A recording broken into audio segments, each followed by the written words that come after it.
কিছুদিন আগে আমি একটা পাসপোর্ট সিরার ভিডিও করছিলাম। এই পাসপোর্টটা সিরা আমি ভিডিওটা বানিয়েছিলাম, দেখতে পাইতেছেন। ওই ভিডিওটাতে অনেকে অনেক ধরনের কমেন্ট করছেন যার যার অবস্থান থেকে।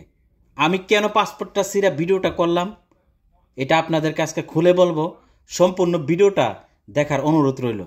আমি পাসপোর্টটা সিরা এজন্য ভিডিওটা করলাম এই উদ্দেশ্যে, আমরা যে সকল প্রবাসী ভাইয়েরা এই প্রবাসে থাকি, শতকরা 95 জন প্রবাসী যখন তার বাড়িতে ছুটিতে যেতে মন চায়, পরিবারকে বলে যে আমি ছুটিতে বাড়িতে আসতে চাই, তখন ওই পরিবারগুলা নানান অজুহাত তার সামনে নিয়ে আসে। বলে যে তুমি এখন বাড়িতে এসে কি করবা, এখনও অনেক টাকা তোমার ঋণ রয়ে গেছে, বোন বিয়ে দেবার বাকি রয়ে গেছে, ছোট ভাই কে এখনো বিদেশ নিতে পারো নাই, বাড়িতে বিল্ডিং উড়াতে পারো নাই, তুমি এখন বাড়িতে আইসা কি করবা।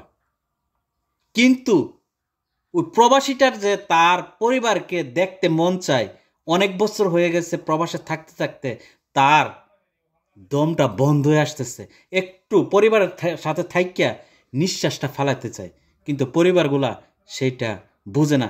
তখন সে হাসি দেয়া বলে আচ্ছা আচ্ছা ঠিক আছে, তোমরা যেটা বলো সেটাই।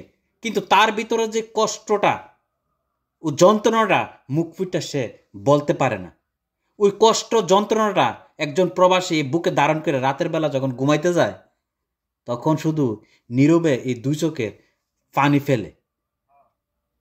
কারণ তার এই কষ্টটা তো কারো কাছে বলতে পারলো না। সে মনে মনে ভাবে যে যাদের জন্য এত বছর ধরে বিদেশ করলাম, এত কিছু করলাম, তাদের কাছে আমি ফিরে যেতে চাই মাত্র 2 মাসের জন্য, কিন্তু তারাই এখন বলে যে তুমি বাড়িতে এসে কি করব। এমন হাজারো প্রবাসী আছে এই প্রবাসের মাটিতে, যে কিনা বাড়িতে যখন বলে যে আমি ছুটিতে আসতে চাই, তখন তার সামনে এই অজুহাতগুলা সামনে নিয়ে আসে। এটাই আমি এই ভিডিওর মাধ্যমে বোঝাতে চেয়েছিলাম, উদাহরণস্বরূপ এই পাসপোর্টটা ছিঁড়ে। আর যারা বলছিলেন যে আপনার এই পাসপোর্টটা মেয়াদ উত্তীর্ণ, হ্যাঁ আমার এই পাসপোর্টটা মেয়াদ উত্তীর্ণ ছিল, এটার কোনো মেয়াদ ছিল না। কারণ মেয়াদ ছাড়া পাসপোর্ট কি আপনি ছিঁড়তে পারবে? যেটার মধ্যে মেয়াদ আছে, এমআরআই পাসপোর্ট আছে, ওইটা তো ছিঁড়া কোনো সম্ভব না। এটাই সকল প্রবাসীদেরকে বুঝাইতে চাইছিলাম। যাই হোক, যারা যার যার অবস্থান থেকে কমেন্টস করছেন সবাইকে অসংখ্য ধন্যবাদ।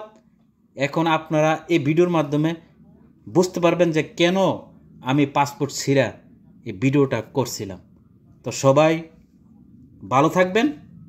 সকল প্রবাসীদের জন্য আমার এই অন্তর থেকে শুভকামনা রইল, এবং যে যে দেশে আছেন সকল প্রবাসীরা যেন আল্লাহ পাক ভালো রাখে, সহি সালামতে রাখে, সবার জন্য দোয়া রইল। সবাই ভালো থাকবেন।